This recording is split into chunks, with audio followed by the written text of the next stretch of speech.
दोस्तों, मेरा नाम अंजलि है और मैं अभी 30 साल की हूँ। पिछले 1 साल से तलाकशुदा हूँ। मेरी शादी केवल 2 साल तक चली और फिर टूट गई। मेरे तलाक का कारण मेरे पति का स्वभाव बहुत सख्त था। हर छोटी बात पर वह मुझसे गुस्सा करते और नाराज हो जाते थे। इसके अलावा उनकी माँ और बहनें हमेशा मेरे काम में नुक्स निकालती थीं। शादी के बाद मैंने बहुत कोशिश की कि सबके साथ तालमेल बिठा सकूं, लेकिन हर दिन उनकी तानों और झगड़ों की वजह से मैं रात को तकिए में मुंह छुपाकर रोया करती थी। मेरे पति को अपनी माँ और बहनों से इतना डर था कि वह कभी मेरे पक्ष में एक शब्द भी नहीं बोलते थे। मेरे पति से तलाक के बाद मैं पूरी तरह टूट गई थी, लेकिन कहीं न कहीं मुझे आज़ादी का भी एहसास हुआ। मेरे माता पिता का देहांत मेरी शादी से पहले ही हो चुका था। अब मेरा सिर्फ एक छोटा भाई है, जिसका नाम रोहन है। वह मुझसे 2 साल छोटा है और शादीशुदा है। मेरा भाई रोहन अपनी पत्नी प्रिया और अपनी बेटी रिया के साथ एक छोटे से कस्बे में रहता है, लेकिन हाल ही में उसे कानों और आंखों की समस्या हो गई थी। उसे सुनने और देखने में तकलीफ होने लगी थी और जब उसने डॉक्टर को दिखाया तो पता चला कि उसके कानों में और आंखों में गंभीर परेशानी है।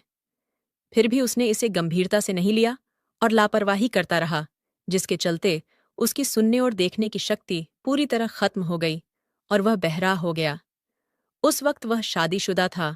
उसकी हालत देखकर प्रिया भाभी ने हिम्मत नहीं हारी और उसके साथ डटी रही। जब मेरे पति की मृत्यु हुई तो मेरे पास कोई और ठिकाना नहीं था, इसलिए मैं अपने भाई और भाभी के पास चली गई। उनके पास एक छोटी किराने की दुकान है जो घर से सटी हुई है। मेरे भाई की हालत की वजह से उसे रोजमर्रा के कामों में मदद चाहिए होती है। जब मैं उनके घर पहुंची तो भाई और भाभी ने मेरा बहुत ख्याल रखा। उनकी बेटी रिया मुझे बहुत पसंद करती थी और मैं भी उससे बहुत प्यार करने लगी थी। मेरे माता पिता ने जो थोड़ी बहुत जमीन छोड़ी थी, उसका हिसाब किताब मेरा भाई संभालता था। मैंने उससे साफ कह दिया कि मैं उनके साथ तब तक रहूंगी जब तक मेरे लिए कोई नया रास्ता नहीं बन जाता। मैंने यह भी कहा कि मुझ पर जो भी खर्च होगा वह मेरे हिस्से की संपत्ति से काट लेना। लेकिन मेरे भाई ने मुझे टोकते हुए कहा, अंजलि, तुम मेरी बहन हो, ये तुम्हारा भी घर है, तुम्हें किसी चीज की चिंता करने की जरूरत नहीं है। फिर मैं अपने भाई और भाभी के साथ रहने लगी। मेरी भाभी मेरी अच्छी दोस्त बन गई। हम दोनों अपनी अपनी बातें एक दूसरे से बांटने लगे। उनके साथ रहते हुए मुझे 2 साल हो गए थे और यह वक्त मेरे लिए बहुत सुकून भरा था। पहले जैसी परेशानियां और तनाव अब मेरी जिंदगी में नहीं थे। हम सब साथ में घूमने जाते, हंसते खेलते और जिंदगी को भरपूर जीते थे। लेकिन मेरा भाई कभी कभी अपनी हालत को लेकर उदास हो जाता था। मुझे भी उसकी तकलीफ देखकर बहुत बुरा लगता था। मैंने उससे कई बार कहा, अगर कोई इलाज मुमकिन है तो हम करवा लें। मुझे पैसे की चिंता नहीं है, बस तुम ठीक हो जाओ। लेकिन मेरा भाई ने मना कर दिया। उसने बताया कि उसने हर मुमकिन जगह इलाज के बारे में पता किया था, लेकिन डॉक्टरों ने साफ कह दिया था कि उसकी हालत में अब सुधार नहीं हो सकता। आखिरकार उसने इसे अपनी किस्मत मान लिया और आगे कुछ करने की कोशिश छोड़ दी। मेरा भाई की किराने की दुकान से अच्छी आमदनी हो जाती थी, लेकिन जब से मैं उनके साथ रहने लगी मुझे लगने लगा कि मैं उन पर बोझ बन रही हूं। इसीलिए मैंने अपने भाई से कहा, मैं कोई काम करना चाहती हूं ताकि अपना खर्च खुद उठा सकूं। भाई ने जवाब दिया, मैं तुम्हें किसी बाहर वाले के पास काम नहीं करने दूंगा। अगर तुम्हें कुछ करना ही है तो मेरी दुकान में मदद करो। वहां तुम्हें बस ग्राहकों से बात करनी होगी, सामान के दाम बताने होंगे और छोटे मोटे सौदे करने होंगे। कोई भारी काम नहीं करना पड़ेगा। मुझे उसकी बात ठीक लगी। मैंने कहा, ठीक है, लेकिन मैं इसके लिए कोई तनख्वाह नहीं लूंगी। जो भी कमाई होगी वह घर के खर्च में डाल देना। तब मेरे भाई ने मना करते हुए कहा, ऐसी बात मत करो, तुम्हें अपनी पूरी तनख्वाह मिलेगी। इसे अपने लिए रखना, अपने भविष्य के लिए बचाना। तुम अभी जवान और सुंदर हो। ऊपर वाला तुम्हारे लिए कोई अच्छा इंसान जरूर भेजेगा जो तुमसे प्यार करेगा और जिसके साथ तुम अपनी जिंदगी बिता सकोगी। उसकी बात सुनकर मैंने हामी भर दी और दुकान में काम शुरू कर दिया। दोस्तों, मैं आपसे एक बात नहीं छुपाना चाहती। भले ही मैं अपने पति से तलाक लेकर अकेलेपन से आजाद हुई थी, लेकिन कभी कभी मुझे पुरानी यादें सताती थीं। शादी के शुरुआती दिन बहुत अच्छे थे, जब हमारे बीच कोई तकरार नहीं थी। सच कहूं तो मेरा पति बुरा इंसान नहीं था, लेकिन उसकी कमजोर शख्सियत और अपने परिवार के सामने चुप रहना मुझे परेशान करता था। जब उसकी माँ और बहनें मेरे साथ बुरा बर्ताव करती थीं, तो वह कभी मेरे लिए नहीं बोलता था। एक औरत अपने पति से बस इतना ही चाहती है कि वह उसका साथ दे, उसकी इज्जत करे और सही गलत में उसका पक्ष ले। मैं भी कभी झगड़ालू नहीं थी। मैंने अपने ससुराल में सबके साथ अच्छा व्यवहार करने की कोशिश की, लेकिन फिर भी मुझे उनका प्यार नहीं मिला। उनके रिश्तेदार भी कहते थे कि वे सख्त मिजाज और तुनक मिजाज लोग हैं। इसलिए मैंने सोचा कि इससे पहले कि मैं उस माहौल में पूरी जिंदगी बिता दूं, बेहतर है कि मैं अकेले रहूं। जब भाई मेरे हालात के बारे में मुझसे बात करता था, तो मुझे अपनी किस्मत पर तरस आता था। मैं सोचती थी कि मेरी उम्र की औरतें अपने परिवार के साथ खुशहाल जिंदगी बिता रही हैं, लेकिन मेरे साथ ऐसा क्यों हुआ? फिर मैं खुद को समझाती कि जो हुआ वह मेरी तकदीर थी और मुझे इसे स्वीकार करना चाहिए। लेकिन हर औरत की तरह मेरे अंदर भी भावनाएं थीं। जब कोई औरत अपने पति से अलग हो जाती है, तो उसे प्यार, अपनापन और किसी के साथ की जरूरत महसूस होती है। मुझे भी ऐसा ही लगता था। सबसे ज्यादा तकलीफ मुझे रात को ही होती थी। मेरा भाई और मेरी भाभी का कमरा मेरे कमरे से सटा हुआ था। जब वे पति पत्नी के तौर पर एक दूसरे के करीब होते थे, तो उनकी आवाजें मेरे कमरे तक आती थीं। ये आवाजें मुझे बेचैन कर देती थीं और मैं खुद को बहुत अकेला महसूस करती थी। मैं अपना ध्यान भटकाने की कोशिश करती, कभी किताब पढ़ती, कभी कुछ और करती, ताकि अपने दिल को थोड़ा हल्का कर सकूं। फिर एक सुबह मेरी नींद तेज चीखों से टूट गई। मेरा भाई और मेरी भाभी जोर जोर से झगड़ रहे थे। उनकी आवाजें इतनी तेज थीं कि पूरा घर गूंज रहा था। मैं समझ नहीं पाई कि बात क्या है। मैंने उन्हें शांत करने की कोशिश की, लेकिन मेरा भाई गुस्से में पागलों की तरह चिल्ला रहा था और मेरी भाभी भी किसी न किसी बात पर उसे और भड़का रही थी। फिर किसी तरह जब माहौल थोड़ा ठंडा हुआ, तो मैंने अपने भाई से कहा कि आप अंदर जाओ और प्रिया भाभी को मना लो। लेकिन तभी भाभी ने गुस्से में कहा, तुम बाहर जाओ, मुझे अकेला छोड़ दो। मैंने अपने भाई को समझाया कि वह दुकान पर चले जाएं और मैं भाभी से बात करके उसे ठंडा करने की कोशिश करूंगी। तब मेरे भाई ने कहा, ठीक है, जैसी उसकी मर्जी, और भाई दुकान पर चला गया। मेरे भाई के दुकान में एक लड़का काम करता था, जिसका नाम विनय था। विनय रोज मेरे भाई को लेने के लिए घर आता था, क्योंकि हमारी दुकान घर से थोड़ी दूर थी। चूंकि भाई को सही से सुनाई और दिखाई नहीं देता था, इसीलिए विनय उसे रास्ते में मदद करता था। भाई के जाने के बाद मैं भाभी के पास गई और पूछा, क्या हुआ प्रिया भाभी, तुम इतनी परेशान क्यों हो? अगर मेरे रहने से कोई दिक्कत हो रही है, तो मुझे बता दो। मैं कहीं और किराए पर घर ले लूंगी। मैं नहीं चाहती कि मेरी वजह से तुम दोनों के बीच कोई परेशानी हो। भाभी ने तुरंत कहा, नहीं, इसमें तुम्हारी कोई गलती नहीं है। बात कुछ और है। मैंने पूछा, तो बताओ क्या हुआ? वह थोड़ी देर चुप रही, फिर धीरे से बोली, तुम समझ रही हो ना, जब मैं और तुम्हारा भाई साथ में होते हैं, तो वह बहुत ज्यादा रोमांटिक हो जाता है, जैसे कोई ऐसा इंसान जो बहुत दिनों से भूखा हो। वह बार बार वही चाहता है और मैं अब इसे बर्दाश्त नहीं कर पा रही हूं। उसकी बात सुनकर मुझे थोड़ा अजीब लगा, लेकिन मैंने उसे समझाया कि देखो भाभी, यह तो बहुत अच्छी बात है। कई औरतें चाहती हैं कि उनका पति उन्हें प्यार करे, उनकी परवाह करे।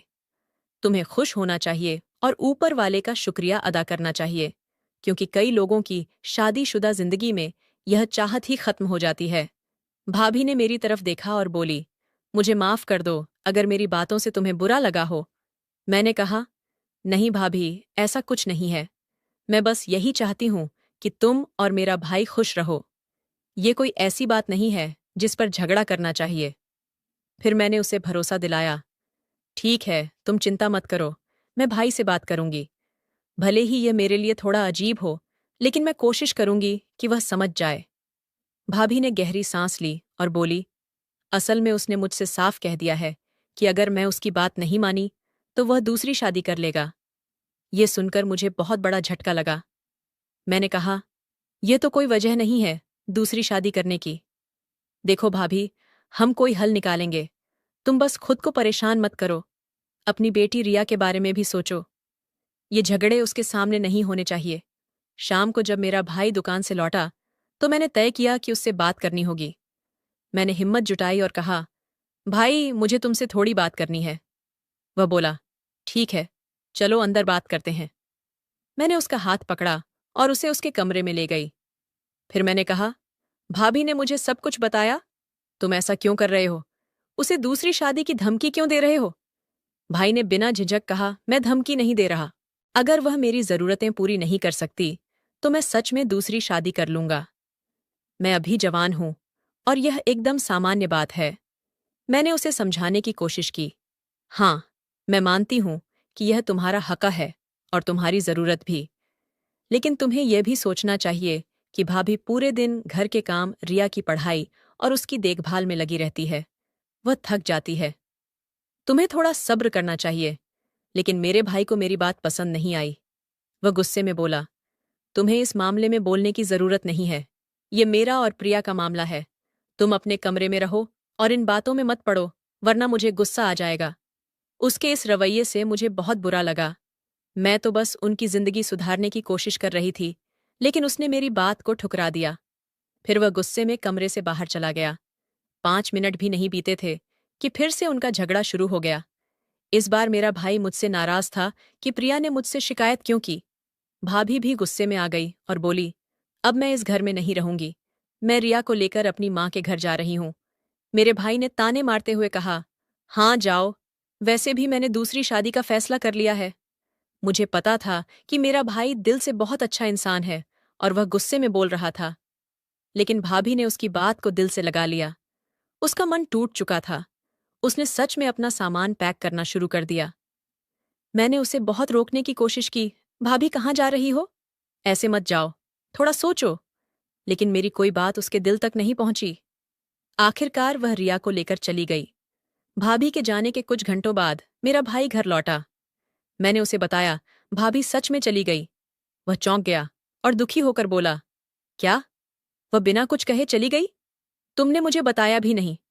अब वह इस घर में वापस नहीं आनी चाहिए। लेकिन अगले 2 दिनों में भाई के चेहरे पर उदासी छा गई। वह खोया खोया सा रहने लगा। उसकी हालत देखकर मुझे बुरा लगा। मैंने भाभी को फोन किया और कहा, भाभी वापस आ जाओ। मैंने भाई से बात की है। अब सब ठीक हो जाएगा। मैं नहीं चाहती कि तुम्हारा घर टूटे। अगर तुम आ जाओगी तो मैं कहीं और रहने का इंतजाम कर लूंगी। लेकिन भाभी ने ठंडे लहजे में कहा, मैंने पहले भी कहा था, यह मामला तुमसे जुड़ा नहीं है। मुझे वापस नहीं आना। फिर उसने कहा, मुझे भी अजीब लगता था कि जब वह मेरे साथ होता था तो तुम बगल के कमरे में सब सुन रही होती थीं। मुझे बहुत शर्मिंदगी होती थी। मैंने जवाब दिया, हाँ, मैं सुनती थी। लेकिन यह तुम्हारा घर है, तुम्हारी जिंदगी है। इसमें मेरा कुछ कहना ठीक नहीं। बात वहीं खत्म हो गई। भाभी ने साफ मना कर दिया कि वह वापस नहीं आएगी। दिन बीतते गए। अब मैं अकेले ही घर का सारा काम संभाल रही थी। खाना बनाना, सफाई करना, सब कुछ। ऐसे ही 10 दिन गुजर गए। मैंने देखा कि भाई का स्वभाव बदल रहा था। वह चिड़चिड़ा और गुस्सैल हो गया था। उसकी हालत से लग रहा था कि वह अंदर से बहुत परेशान है। मुझे भाभी की बात याद आई जब उसने कहा था कि रोहन को इस चीज की बहुत जरूरत होती है। मुझे समझ आया कि यह दूरी उसके लिए मुश्किल हो रही है। मैंने धीरे से कहा, भाई, अगर तुम सच में भाभी के बिना नहीं रह सकते तो उसे वापस बुला लो। उसने गुस्से में जवाब दिया, नहीं, वह खुद गई थी। मैं किसी को बुलाने वाला नहीं हूं। अगर उसे आना होगा तो वह खुद आएगी। वह बाहर से सख्त दिख रहा था, लेकिन अंदर से टूटा हुआ था। मैंने इस बारे में बात करना छोड़ दिया। फिर एक दिन जब भाई दुकान पर था, मैं घर की सफाई कर रही थी। मैंने सोचा कि उसके कमरे को भी ठीक कर दूं। सफाई करते करते मैं थक गई तो सोचा थोड़ा आराम कर लूं। मैं भाई के बिस्तर पर लेट गई और मुझे नींद आ गई। कुछ घंटों बाद मेरी आंख खुली तो मैंने देखा कि मेरे भाई मेरे पास था। उसने मुझे प्रिया समझ लिया और कुछ ऐसा करने की कोशिश की जो बिल्कुल गलत था। उसकी हालत की वजह से उसे शायद भ्रम हुआ होगा कि मैं उसकी पत्नी हूं। मैं उस वक्त अपने आपे में नहीं थी। दोस्तों, जैसा कि मैंने आपको बताया कि मेरा भाई बहरा और अंधा था।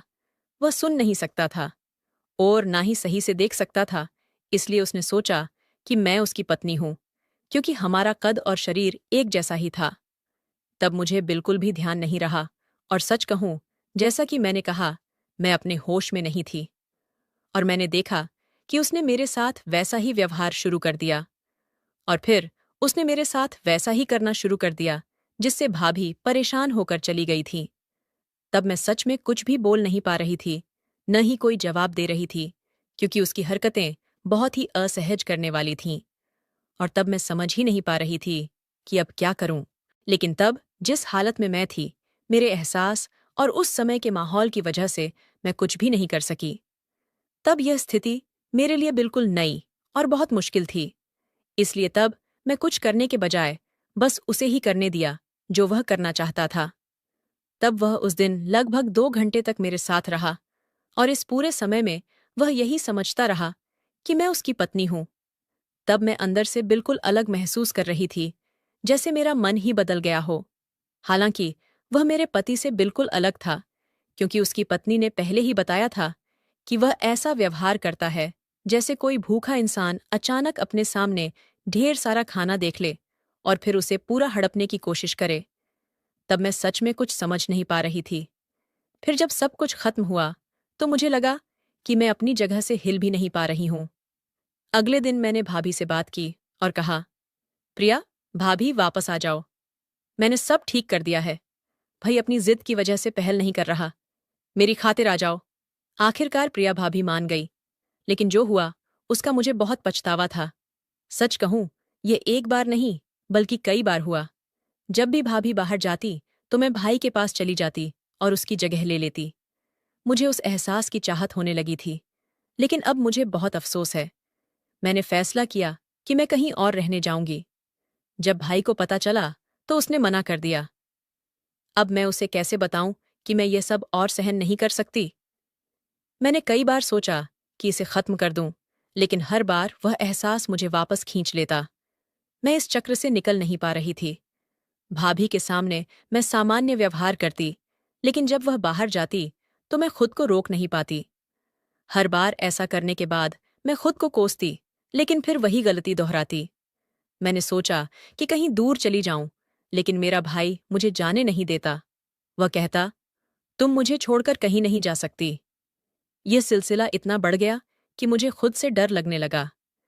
मैं जो सुकून ढूंढ रही थी, वह मेरे लिए एक जाल बन गया था।